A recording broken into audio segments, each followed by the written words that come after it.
So ito yung nakita namin na ano guys kanina, silver. So chinek ko sa YouTube kung paano maglinis kasi wala pa ako na biling chemical pang linis ng silver.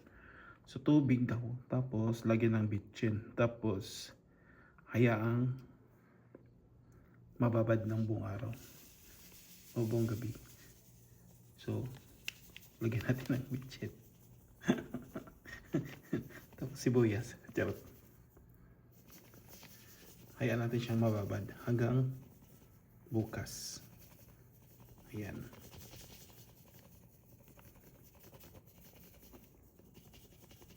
So yun lang muna. Hintayin natin hanggang bukas. Ito na siya, kinamagahan. Pero yung kulay niya, bakit ganito? Tubig.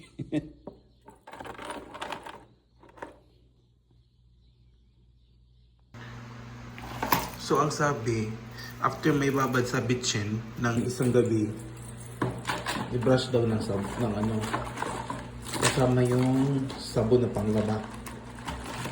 So ito yung nangyari. At least nalinis na siya. Ngayon, dumi pa rin. Tubig.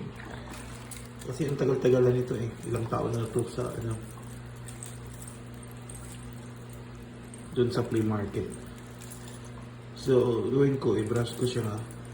Tapos, babad ko ulit sa bitchin isa pa para kumintag talaga. Kasi itim to diba dati? Ngayon, malinis na siya. So, gawin ko muna.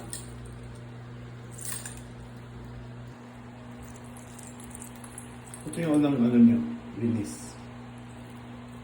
Diba? Dating itim. Kaso meron pa rin. Ibabad ko pa siya second time around. Iyan yung tubig. Dumi-dumi. Kanina blue, ngayon tapon na natin. Proceed na sa next step.